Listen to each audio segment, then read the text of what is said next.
I was the fall guy. I didn't do it. That's what Jake Haro told a reporter from behind bars. But think about what those words really mean. A fall guy is someone who takes the blame for a crime they didn't commit. A scapegoat, an innocent man punished for someone else's sins. Jake wants us to believe that's him, that he's the victim. But how can a man who shattered his baby daughter's skull in 2018, leaving her disabled for life, ever call himself innocent? The truth is, Jake wasn't the fall guy. The real fall was Emmanuel, a 7-month-old baby who never had a chance. The real fall was the justice system, a court that spared Jake prison when it could have saved Emmanuel's life. 2 weeks ago, Jake and Rebecca Haro walked into a Riverside police station with a nightmare story. They claimed their 7-month-old baby, Emmanuel, had been kidnapped in a parking lot. Rebecca said she was knocked unconscious by a stranger. Jake stood beside her, nodding, insisting it was true. For a moment, the nation believed them. The idea of a helpless infant stolen from his mother's arms was terrifying. It stirred anger, fear, and sympathy. Parents across America clutched their own children a little tighter that night. But investigators weren't buying it. The timeline didn't add up, Rebecca's injuries didn't look right, and within days, police dropped the word no parent wants to hear. It's all a lie. Instead of searching for a kidnapper, detectives turned their focus to the parents themselves. That's when the story shifted from heartbreaking to horrifying. Before Emmanuel was even born, there were already warning signs. In 2018, Jake Haro almost killed his own child, a 10-week-old baby girl.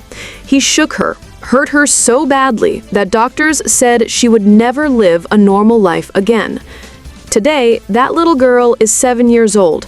She cannot feed herself. She cannot dress herself. She will need care for the rest of her life. For that crime, Jake pleaded guilty to felony child abuse, but instead of serving real time, instead of being locked away where he could never harm another child, Jake walked free.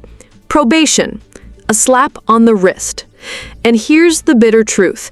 If the justice system had done its job back then, if Jake had been in prison where he belonged, Emmanuel would still be alive today. This isn't just a story of 2 parents charged with murder.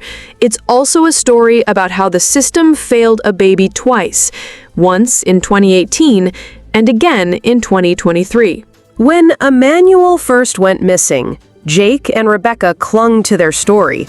A stranger in the parking lot, a blow to the head, a baby stolen in the blink of an eye. But detectives knew better. The bruises didn't match the tale. The timeline was off. Witnesses saw nothing. And the so-called attacker? He never existed. Police pressed harder. That's when the stories started to change. First, Jake told investigators it was an accident. He rolled over on Emmanuel while sleeping, suffocating his own son. Then he claimed he buried the baby's body in the desert off Highway 60. So officers brought him out there. Cadaver dogs, hours of searching, all under Jake's watch. But there was nothing, not a trace. Later, inside jail, Jake spoke again. This time to someone he thought was another inmate. He said he had put his son's tiny body in a trash can, just like garbage. 3 stories, 3 lies, and still no Emmanuel. From behind bars, Jake Haro tried to rewrite the story.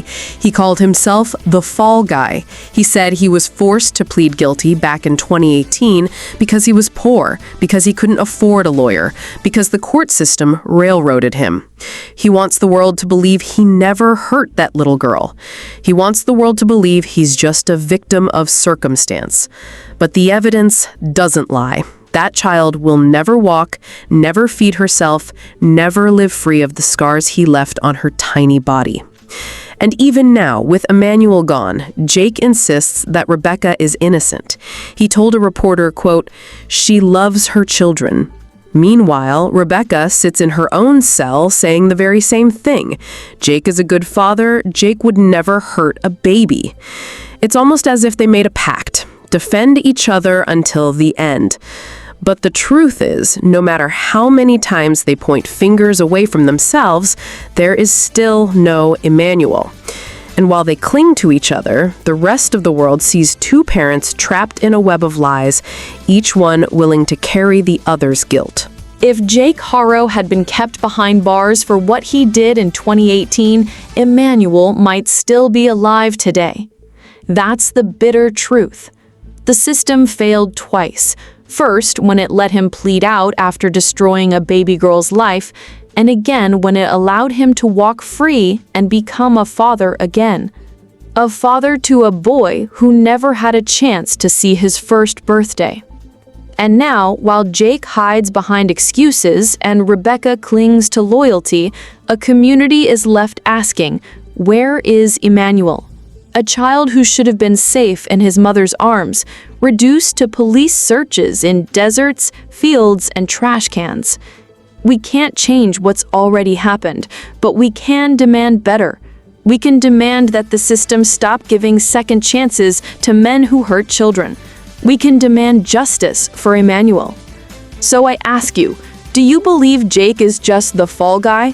Or do you believe Emmanuel was failed by both his parents and by the very system meant to protect him? If you want answers, if you want justice, stay with us. Don't just watch. Speak, share, and make your voice heard. Because silence is what let this tragedy happen in the first place. 2 weeks have passed, and still no trace of baby Emmanuel. Think about that.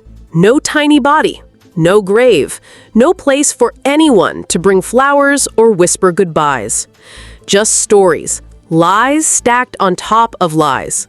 First, it was a stranger kidnapping in a parking lot. Then it was Jake rolling over in bed. Then it was a burial in the desert. And then a trash can. How many versions of the truth can one man tell before people stop listening? And yet, here we are, forced to wonder if somewhere out there Emmanuel is waiting to be found, or if the evidence of his short life has already been erased. For every hour that passes, the silence grows louder. And in that silence, a community cries out, was justice too slow, too soft, too blind to save him? The truth will surface, but when it does, will it bring healing or only more heartbreak? Baby Emmanuel never got to tell his story, so now we are the ones who must carry it. He was 7 months old, helpless, innocent, born into the arms of people who should have protected him. Instead, he became another victim of failure. Failure of parents, failure of a system that should have kept danger locked away. Jake calls himself the fall guy, but Emmanuel was the one who truly fell, and he will never rise again. The question now is, what do we do with this truth? Do we just turn off the screen, shake our heads, and move on? Or do we demand answers, demand justice, demand a system that never lets this happen again? I want to hear from you. Do you believe Jake is innocent? Do you believe Rebecca was blind or complicit? And most of all, who do you hold responsible for Emmanuel's death? Leave your thoughts below. Share this story so Emmanuel's name isn't lost in silence. And if you want to follow this case to the very end, subscribe, because Emmanuel deserves to be remembered and justice deserves to be seen.